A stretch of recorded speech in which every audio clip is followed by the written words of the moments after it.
Jubilee टिरैया के एक निजी स्कूल के हॉस्टल में रहने वाले छात्र आदित्य राज की संदिग्ध मौत का मामला अब तूल पकड़ता जा रहा है। घटना के 1 महीने बाद भी पुलिस मामले का खुलासा नहीं कर पाई है। असंतुष्ट परिजनों और स्थानीय लोगों ने जिला समाहरणालय के बाहर अनिश्चितकालीन धरना शुरू कर दिया है। इनकी मांग है कि मामले की उच्च स्तरीय जांच हो। मृतक छात्र उदित राज के परिजन और विभिन्न राजनीतिक दलों के नेता जिला समाहरणालय के बाहर धरने पर बैठ गए हैं। हाथों में तख्तियां लिए नारे लगाते इन लोगों की मांग है कि मामले की उच्च स्तरीय जांच की जाए और दोषियों के खिलाफ कड़ी कार्रवाई हो। घटना के 1 महीने बाद भी पुलिस किसी निष्कर्ष पर नहीं पहुंची है। मुख्य मांग तो है सर न्याय, और न्याय कैसे मिलेगा? प्रशासन कह रही है कि हमें 1000 बिंदु कर लिए हैं, तो 1000 बिंदु में तो भी एक बिंदु भी नहीं दिखा रहा है, जांच के क्रम में नहीं मिल रहा है, ऐसा बोला जा रहा है हमको। तो हम प्रशासन से बोले सर आप लोग जो है मान लीजिए, अगर नहीं तो हम जो मेरे पास 4-5 पॉइंट है उस 4-5 पॉइंट पर आइए मेरा, ठीक ना। वो मेरा पॉइंट यही है कि मेरा बेटा जो है जहाँ मेरा बच्चा का मर्डर हुआ है उस रूम में सर 2.5-2 फीट का सिवा बेड के सिवा कुछ नहीं है सर, वहाँ नहीं टूल टेबल कुर्सी सीढ़ी कुछ नहीं है। तो मेरा बेटा 11 फीट पहुँचा कैसे सर, ठीक ना। हम दिए थे कैमरा नज़र में बेटा को, वो बोला हम लाइव देखते हैं, घर जाते हैं लाइव देखते हैं, तो उस कैमरा सर हम बेटा को दिए हैं हॉस्टल में 28-29 दिन मर्डर हो गया, और वो बोल रहा है कि 2 महीना से मेरा कैमरा बंद है सर।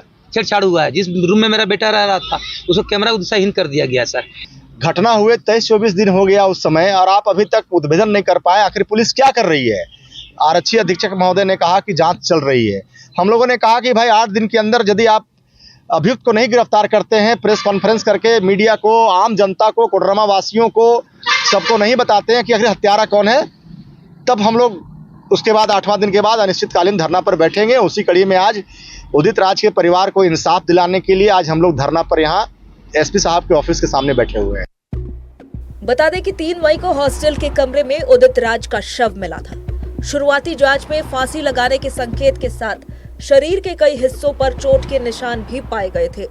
पुलिस ने हॉस्टल के वार्डन और इंचार्ज को गिरफ्तार किया है, लेकिन अभी तक ना तो मामले का खुलासा हो पाया और ना ही मौत की वजह का पता चल सका है। फिलहाल पुलिस फॉरेंसिक रिपोर्ट का इंतजार कर रही है। कोडरमा पुलिस के द्वारा जो हॉस्टल है, सेक्रेड हार्ट का जो हॉस्टल है, उसके वार्डन को उन्होंने हिरासत में लिया है, उनको हमने अरेस्ट किया है। जल्दी और कार्रवाई हो जाएगी उसमें। अभी हम लोग मोस्टली रुके हैं फॉरेंसिक जांच का रिपोर्ट आने के लिए, बट फॉरेंसिक जांच की रिपोर्ट में क्लैरिटी आ जाए।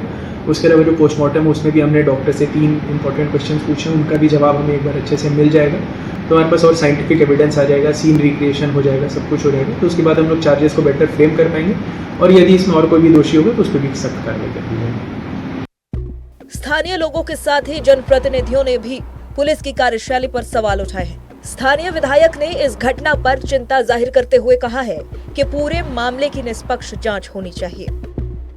हमने स्पष्ट कहा था, बच्चा उदित राज की बात हो या जो आप बिटको कॉलोनी में नेहा राज की बात है, स्पष्ट उसमें निष्पक्ष जांच होनी ही चाहिए।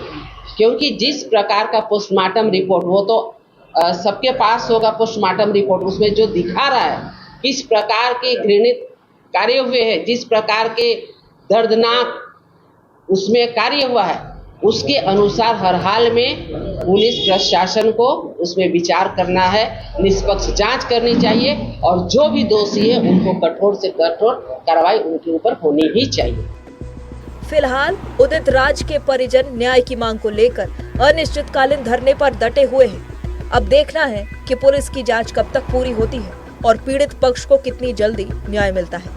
कोडरमा से नक्षत्र न्यूज के लिए आर्यन श्रीवास्तव की रिपोर्ट।